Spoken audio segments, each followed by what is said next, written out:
Hey Chevra, welcome back to the short vort. Parshas Balak.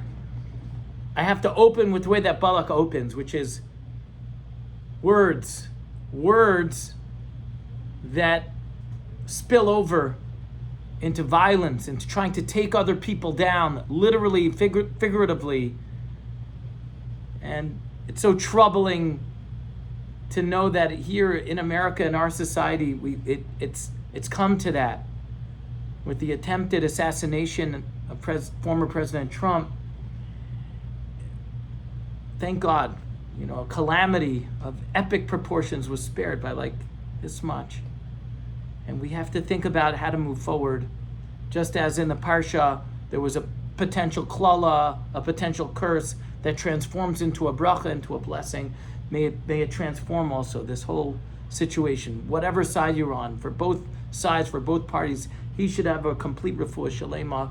And we as a society should see a blessing of healing, of respect, to try to conduct healthy interactions and conversations with everyone around us. And you find something similar happens actually in the Parsha itself, where a potential calamity is about to occur, and somehow it doesn't happen.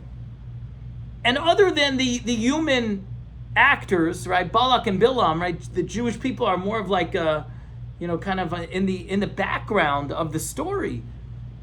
But other than those human actors, you have two actors, non-human, a donkey and an angel.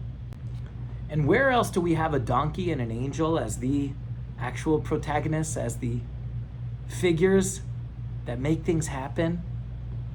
Akedas Yitzchak, the binding of Isaac. And the donkey is taking Abraham to this ambiguous episode in Jewish history. He's not really sure what he's supposed to do. He thinks he has a directive. He's not positive. It's just like the Bilaam situation. And yet at that same time, all of a sudden an angel comes. And the angel says, don't do it. Al tishlach yadcha el anar, al taslo me'uma. Don't lay a hand on that child. Don't do anything. Don't let that child be harmed. Rav Simcha Hachbam, who was here this past Shabbos from Hebron, he said that's what's going on with Am Yisrael. Those words were reverberating here at YIS. We're sending our best and our brightest, heroic young men and women into battle, willing to sacrifice for a noble cause, for Am Yisrael, for the Jewish people, for the entire world. And yet at the same time, what are we saying? We're just like the angel is saying to Abraham, we're saying to God, Al tishlach yadcha el anar, don't let them be harmed. Protect them. Al tas lehem me'uma, let them remain intact, body and soul.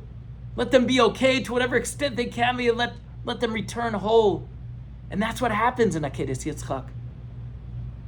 They do come back. The unthinkable doesn't happen. The klala is averted, the curse is averted, and it turns into a bracha, into a blessing. Same thing happens in Parshas Balak with Bilaam, where the Jewish people are there doing their thing of Matovu Alecha Yaakov, living their Jewish lives. And they are spared and they are unharmed. And that is our bracha. That's our mandate. Let's keep davening. Let's keep pushing. That we should see the return of our holy hostages, that our soldiers come back, al tas lahem me'uma, don't do anything to them, and that we could return to live, liyotam chafshi be'artzeinu, with shalom al Yisrael, to be a free people in our land, with peace on Israel speedily. Amen. Have an amazing Shabbos.